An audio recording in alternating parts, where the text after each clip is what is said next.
Всем привет! С вами дядя Витя, и в эфире очередной выпуск программы «Рыбацкая правда». Мы выходим в эфир из импровизированной студии, любезно предоставленной нам магазином «Охотник Рыболов» по адресу улица Белова, дом 1. Сегодня я хочу рассказать вам о наиболее популярном виде рыбной ловли – ловли на донную удочку, или, как сейчас это модно называть, фидерной ловли.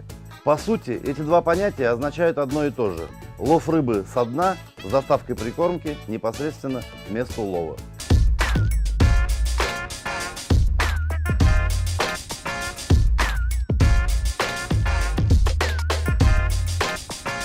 Индустрия очень четко реагирует на запросы потребителей, и сегодня рынок предлагает огромное количество фидерной оснастки, что называется, на любой вкус и кошелек. Все они, конечно же, предоставлены в магазине «Охотник Рыболов».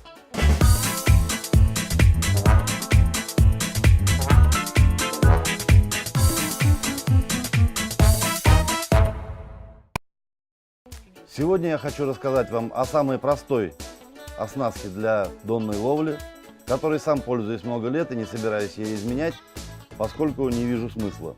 На эту простую снасть я ловлю нисколько не меньше, а порой и поболее, чем если кто-то ловил на самую крутую и дорогую оснастку. Конечно же, опытные рыбаки могут скептически отнестись к моему рассказу, но, как говорится, опытного учить только портить. Я же хочу помочь начинающим рыбакам подготовиться к рыбалке недорого и эффективно.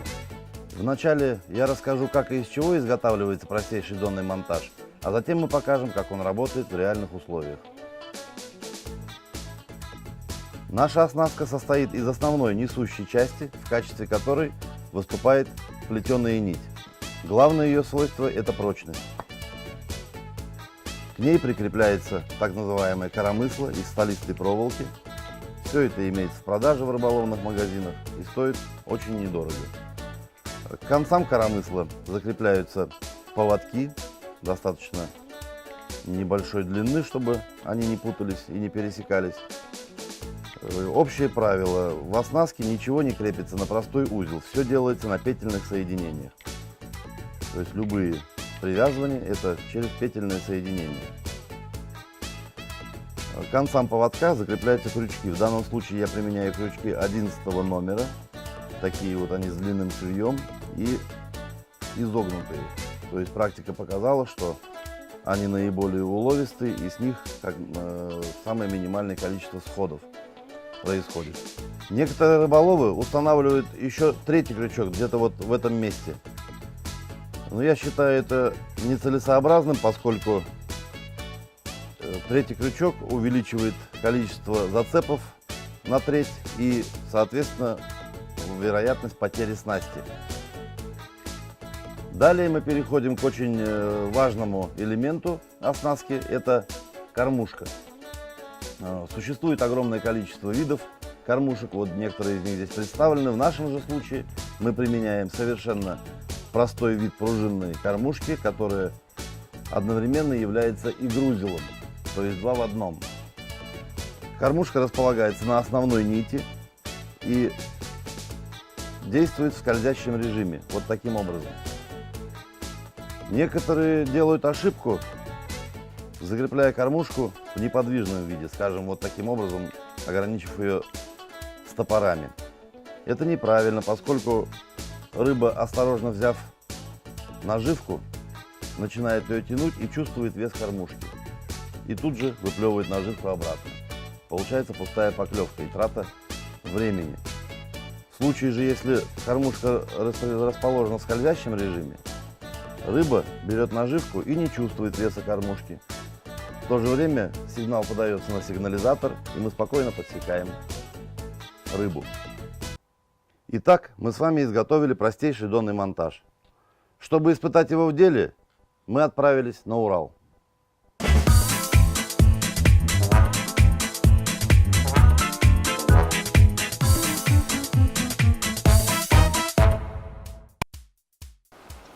Добрый день, уважаемые телезрители, дорогие любители рыбалки.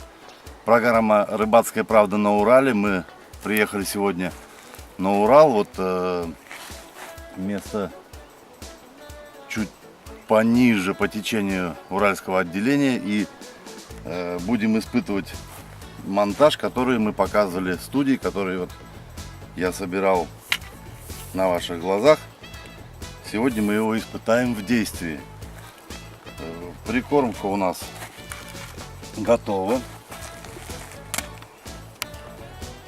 Прикормка дяди Вити универсальная, на которую я ловлю большинство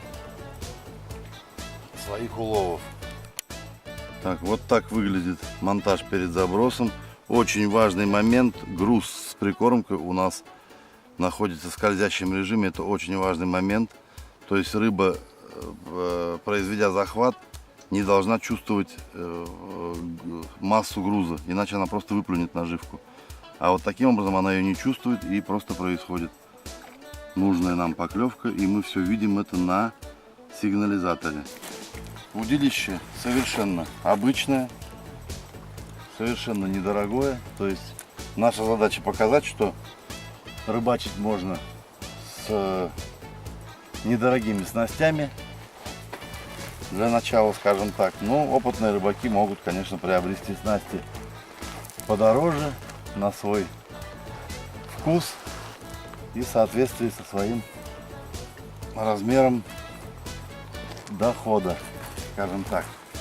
Вот производим заброс по течению примерно вот сюда вот.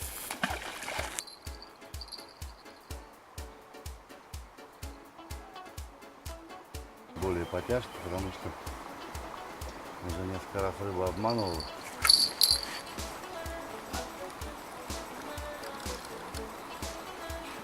Вот что-то попалось, но посмотрим, что там.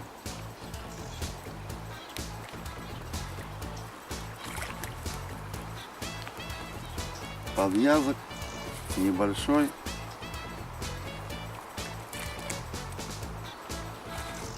Самое главное, что он тут есть и он активен. Вот это главное для нас. Вот попался такой небольшой карасик, очень красивый, но по размерам он, конечно же, не сортовой. Такой рыбе нужно дать возможность дальше развиваться, поэтому мы ее, естественно, отпускаем в ее же владение. Вот она спокойно уплывает. Поймали несколько рыб. Вот они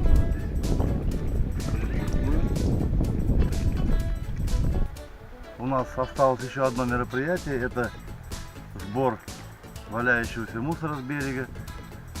Не только своего, но и того, что было оставлено раньше кем-то. Нужно, чтобы каждая рыбалка заканчивалась вот именно сбором мусора. Тогда и берега будут чище. Видим здесь. Итак, дорогие друзья, мы с вами посмотрели, как работает наш простейший донный монтаж, который я успешно использую в течение многих лет. Напомню, что в магазине «Охотник Рыболов» вам предложат огромное количество видов донной оснастки. А первым 3 покупателям на следующий день после выхода программы мы подарим вот эту донную оснастку, которую я с удовольствием для вас изготовлю. А на сегодня у нас все. С вами был дядя Витя. До новых встреч. Всем пока.